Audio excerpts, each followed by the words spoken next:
Hello, good morning, नमस्कार। सभी का स्वागत है स्पिरिचुअलिटी मैटर्स अध्यात्म की और मेरे इस चैनल पे। आई होप सब अच्छा कर रहे होंगे अपनी लाइफ में, लाइफ को एंजॉय कर रहे होंगे। और हमने कल से अद्वैत वेदांत दर्शन को शुरू कर दिया है, ठीक है। उसका आनंद ले रहे होंगे, इस ज्ञान से भी बहुत कुछ सीख रहे होंगे। और ये ज्ञान निश्चित ही आपके जीवन में दिव्य प्रकाश लेकर आ रहा है, आपको सन्मार्ग से जोड़ रहा है, आपके अंदर दिव्य गुणों का विकास कर रहा है। तो आज जो हम टॉपिक लेकर के आए हैं अद्वैत वेदांत में, वो है शंकर यानी शंकराचार्य का जगत विचार, यानी शंकरास थ्योरी ऑफ वर्ल्ड। वो संसार के बारे में, है ना, जगत के बारे में क्या कहते हैं, आइए जानते हैं, शुरू करते हैं आज का सेशन। Let's get started. तो देखिए, शंकर के दर्शन में विश्व की व्याख्या अत्यंत ही तुच्छ शब्दों में की गई है। शंकर ने इस विश्व को पूर्णतः सत्य नहीं माना है। शंकर के मतानुसार ब्रह्म ही एकमात्र सत्य है और शेष सभी वस्तुएं ईश्वर, जीव, जगत, प्रपंच है। तो उन्होंने केवल ब्रह्म को सत्य माना और बाकी वस्तुओं को, संसार में जितनी भी वस्तुएं हैं, है ना, जीव हैं, है ना, कह रहे हैं, सबको क्या कह दिया, जगत का प्रपंच कह दिया है। शंकर के दर्शन की व्याख्या सुंदर ढंग से इन शब्दों में की गई है। क्या कह रहे हैं? ब्रह्म सत्यम जगत मिथ्या, जीवो ब्रह्मेव ना परा। इसका अर्थ देख लीजिए, क्या बता रहे हैं। ब्रह्म ही एकमात्र सत्य है, जगत मिथ्या है तथा जीव व ब्रह्म अभिन्न है। शंकर ने जगत को रस्सी में दिखाई देने वाले सांप के समान माना है। यद्यपि जगत मिथ्या है, फिर भी क्या बता रहे हैं, जगत का कुछ ना कुछ आधार है। जिस प्रकार रस्सी में दिखाई देने वाला सर्प यानी सांप का आधार रस्सी के वास्तविक स्वरूप पर आवरण डाल देता है, उसी प्रकार जगत ब्रह्म के वास्तविक स्वरूप पर आवरण डाल देता है और उसके स्वरूप का विक्षेप जगत यथार्थ प्रतीत होने लगता है। शंकर के मतानुसार संपूर्ण जगत ब्रह्म का विवर्त मात्र है ना। जिस प्रकार सांप रस्सी का विवर्त है, उसी प्रकार विश्व भी ब्रह्म का विवर्त है। देखने में ऐसा मालूम होता है कि विश्व ब्रह्म का रूपांतरित रूप है, परंतु यह केवल प्रतीति मात्र है। ब्रह्म सत्य है, विश्व असत्य है। तो शंकराचार्य के मत के अनुसार वो क्या कह रहे हैं, इस जगत को मिथ्या कह रहे हैं। और मिथ्या का अर्थ मैंने पहले भी एक्सप्लेन किया हुआ है। मिथ्या का अर्थ होता है जैसा है वैसा ना होना, जो आपको महसूस होता है या आप जो दिखाई पड़ता है वो वैसा है नहीं। ये तो साइंस भी बता चुकी है, ठीक है, ओके। अब क्या कह रहे हैं, अतः सत्य ब्रह्म का रूपांतर असत्य वस्तु में कैसे हो सकता है। तो ब्रह्म को सत्य कह रहे हैं, विश्व को असत्य कह रहे हैं, तो कोई कह रहे हैं कि कोई सत्य चीज असत्य में कैसे रूपांतरित हो सकती, ये प्रश्न खड़ा कर रहे हैं, ठीक है। ब्रह्म एक है, विश्व नाना रूपात्मक है। एक का रूपांतर अनेक में मानना हास्यास्पद है। ब्रह्म अपरिवर्तनशील, विश्व परिवर्तनशील है। देखिए, जगत तो निरंतर बदल रहा है, कुछ ना कुछ चीज़ें ऐड हो रही हैं, सब्सट्रैक्ट हो रही हैं, इस तरह से हो रहा है। लेकिन ब्रह्म को क्या कह रहे हैं, उसको अपरिवर्तनशील कह रहे हैं, और जगत को, संसार को, विश्व को परिवर्तनशील कह रहे हैं। अपरिवर्तनशील ब्रह्म का रूपांतर परिवर्तनशील विश्व में मानना भ्रामक है।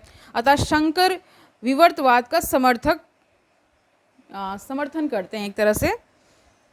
यदि वह या परिवर्तनशील संसार आभास मात्र है, तब इस संसार को जादूगर के खेल की तरह समझा जा सकता है। जिस प्रकार जादूगर जादू की प्रवीणता से एक सिक्के की को अनेक सिक्कों में परिवर्तित करता है, बीज से वृक्ष उत्पन्न करता है, फल फूल उगाता है, उसी प्रकार ब्रह्म माया की शक्ति के द्वारा विश्व का प्रदर्शन करता है। ओके। जिस प्रकार जादूगर अपने जादू से स्वयं प्रभावित नहीं होता, उसी प्रकार ब्रह्म भी माया से प्रभावित नहीं होता। तो यहाँ पे उदाहरण के माध्यम से समझा रहे हैं, जैसे जादूगर को तो पता ही होता है ना कि वो क्या कर रहा है, तो ऐसे ही ब्रह्म के लिए कहा गया है कि सारा माया उसको समझ में आ रहा है, उन्हीं की हुई है, तो वो माया से क्या रहते हैं, एक तरह से प्रभावित नहीं होते हैं ना, ठीक है। माया हम सब पर असर डाल रही है, लेकिन ब्रह्म पर नहीं डाल रही है, ठीक है। इस प्रकार शंकर ने जगत को जादू की उपमा से समझाने का प्रयास किया है। शंकर के विश्व संबंधी विचार को भली भांति समझने के लिए त्रिविध वस्तुओं, है ना, पर विचार करना अपेक्षित होगा। शंकर के मतानुसार सभी सामान्य विषय 3 कोटियों में विभाजित किए जा सकते हैं। पहला है प्रातिभासिक सत्ता, दूसरा व्यवहारिक और तीसरा पारमार्थिक, ठीक है। प्रातिभाषिक सत्ता के अंदर वे विषय आते हैं जो स्वप्न अथवा भ्रम में उपस्थित होते हैं। ये क्षण भर के लिए रहते हैं। इनका खंडन जागृत अवस्था के अनुभवों से हो जाता है।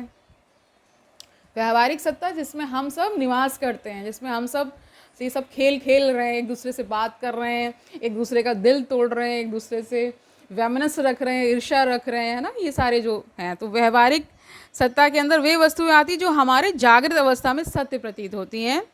ये व्यवहारिक जीवन को सफल बनाने में सहायक होते हैं। चूँकि ये वस्तुएं तार्किक दृष्टि से खंडित होने की क्षमता रखती हैं, इसलिए इन्हें पूर्णतः सत्य नहीं माना जाता। इस प्रकार में आने वाली वस्तुओं का उदाहरण टेबल, कुर्सी है ना, घट, घड़ा, संसार इत्यादि। पारमार्थिक जो सत्ता है शुद्ध सत्ता है, ठीक है, जो न बाधित होती है और न जिसके बाधित होने की कल्पना की जा सकती है। शंकर के मतानुसार जगत को व्यवहारिक सत्ता में रखा जा सकता है। जगत व्यवहारिक दृष्टिकोण से पूर्णतः सत्य है, ठीक है। अगर व्यवहारिक तल पर देखेंगे तो ये संसार मिथ्या नहीं होगा, फिर वो सत्य हो जाएगा, लेकिन पारमार्थिक तल पे झूठा है वो। ओके ओके, समझ पा रहे हैं?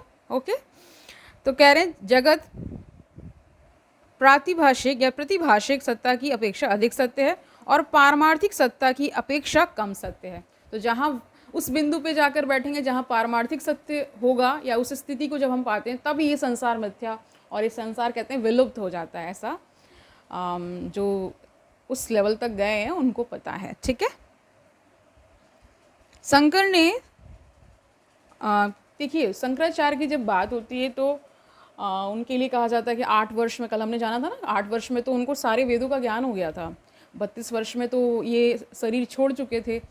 तो ऐसा उनके लिए कहा जाता है कि जब वो उनका जो जन्म है वो किसी उद्देश्य के लिए हुआ था। तो जब वो उद्देश्य पूरा हो गया तो इस शरीर में रहने का कोई औचित्य नहीं होता। इसलिए ऐसे लोग, ऐसे जो संत हैं, ऋषिगण हैं, या उनको कुछ भी उपमा से आप कह सकते हैं, कुछ भी आप संबोधन, संज्ञा इस्तेमाल कर सकते हैं। मतलब उनके, एक तो पहली बात तो कल हमने ये भी जाना था ना कि उनके बराबर का उस काल में कोई नहीं था जब वो जीवित थे, यानी शरीर में थे।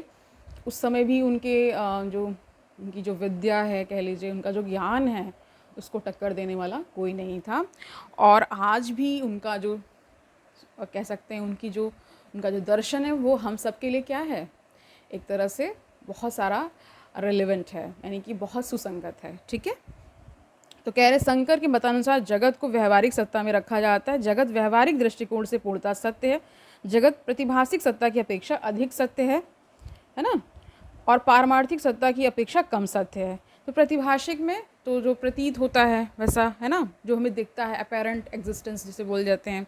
व्यवहारिक सत्ता यानी प्रैक्टिकल एग्जिस्टेंस, और पारमार्थिक को सुप्रीम एग्जिस्टेंस बोल रहे हैं, ठीक है। ओके, तो कह रहे हैं कि जगत तभी असत्य होता है जब जगत की व्याख्या पारमार्थिक दृष्टि से की जाती है। शंकर ने विश्व को पारमार्थिक दृष्टि से असत्य सिद्ध करने के लिए निम्नलिखित तर्कों का प्रयोग किया है। पहला बता रहे, जो वस्तु सर्वदा वर्तमान रहती उसे सत्य माना जाता है, परंतु जो वस्तु सर्वदा वर्तमान नहीं रहती वह असत्य है। जगत की उत्पत्ति और विनाश होता है ना, इससे सिद्ध होता है कि जगत निरंतर विद्यमान नहीं रहता, अतः जगत असत्य है। दूसरा बता रहे हैं, जो अपरिवर्तनशील है वह सत्य है, जो अपरिवर्तनशील नहीं है वह असत्य है। ब्रह्म सत्य है क्योंकि वह अपरिवर्तनशील है, इसके विपरीत विश्व असत्य है क्योंकि वह परिवर्तनशील है। तो ये तर्क भी सही लगता है अभी। तीसरा बता रहे हैं, जो देश काल और कारण नियम के अधीन है वह सत्य नहीं है, जो देश काल और कारण नियम से स्वतंत्र है वह सत्य है। जगत देश काल और कारण नियम के अधीन रहने के कारण असत्य है, ठीक है। चौथा बता रहे हैं, विश्व की वस्तुएं दृश्य हैं, जिस प्रकार स्वप्न की वस्तुएं दृश्य हैं उसी प्रकार विश्व की वस्तुएं दृश्य हैं। जो दृश्य है वह मिथ्या है क्योंकि वह अविद्या कल्पित है, यानी कल्पना का पार्ट है। विश्व दृश्य की वस्तु होने के कारण पारमार्थिक दृष्टिकोण से असत्य है, ठीक है। तो 3 लेवल्स बता दिए एग्जिस्टेंस के। पहला क्या बताया, प्रातिभाषिक सत्य, दूसरा व्यवहारिक सत्य, और तीसरा पारमार्थिक। तो पारमार्थिक दृष्टि से अगर देखेंगे तो जगत आपको असत्य नजर आएगा और मिथ्या होगा, ठीक है। ओके, अब कह रहे हैं जो पराविद्या, 5वां बता रहे हैं, जगत ब्रह्म का विवर्त है, ब्रह्म जगत रूपी प्रपंच का अधिष्ठान है। जो विवर्त है उसे परमार्थता सत्य नहीं कहा जा सकता, अतः विश्व असत्य। तो ये सारे तर्क दे रहे हैं जिसके बेसिस पे वो कह रहे हैं कि ये जगत असत्य है, मिथ्या है। ठीक है। छठा बता रहे हैं जो परा विद्या से ज्ञात होता है वह सत्य है, और जो अपरा विद्या से ज्ञात होता है वह सत्य नहीं है। ब्रह्म परा विद्या से ज्ञात होता है ना, इसलिए वह सत्य है। जगत अपरा विद्या से विद्या का विषय या ज्ञात होता है, इसलिए इस जगत को मिथ्या कहते हैं। जिस प्रकार स्वप्न और भ्रम की चीज़ें मिथ्या होने पर भी सत्य प्रतीत होती हैं, वैसे ही यह जगत परमार्थता असत्य होते हुए भी सत्य प्रतीत होता है। ब्रह्म परमार्थता सत्य है, जगत कह रहे हैं इसके विपरीत व्यवहारतया सत्य है। यानी व्यवहारिक तल पे जगत को सत्य कह रहे हैं, पारमार्थिक तल पे जगत असत्य है, मिथ्या है। ठीक है। जो आपके तल पे डिपेंड करता है, इसीलिए जो कहते हैं कि जो प्रेम भी है, ठीक है, प्रेम को भी इसीलिए कहा जाता है कि 3 लेवल्स पे होता है। ठीक है। एक जो बहुत निचली लेवल पे है, जो फिजिकल लेवल है आपका, ठीक है, फिर एक इमोशनल लेवल है और फिर एक स्पिरिचुअल लेवल है। ठीक है। जो वहाँ पे स्पिरिचुअल जब होता है तो फिर ये जो दोनों तल हैं वो विलुप्त हो जाते हैं।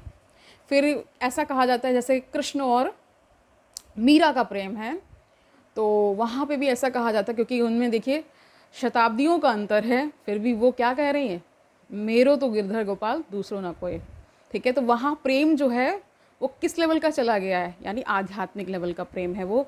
वहाँ फिर ये जो कहते हैं जो टाइम लाइन होती है वहाँ वो विलुप्त हो जाता है। वहाँ कोई काल नहीं है जिसे आप बांध सकें। ठीक है। जैसे यहाँ का जो सांसारिक जो लव है या प्रेम है, उसमें क्या है, उसमें समय की बात वो है, एक तरह से समय एक तरह से बाउंड्री का काम करता है। ठीक है। यहाँ पे शरीर भी छूटता है, तमाम और चीज़ें। समझ पा रहे होंगे मैं क्या कहना चाह रही हूँ। ठीक है। तो कह रहे हैं कि जिस प्रकार स्वप्न और भ्रम की चीज़ें मिथ्या होने पर भी सत्य प्रतीत होती, वैसे ही यह जगत परमार्थता असत्य होते हुए भी सत्य प्रतीत होता है। यानी कि आपको व्यवहारिक तल पे तो दिखता है कि हम नाच रहे हैं, गा रहे हैं, खाना खा रहे हैं, पी रहे हैं, बातचीत कर रहे हैं। ठीक है।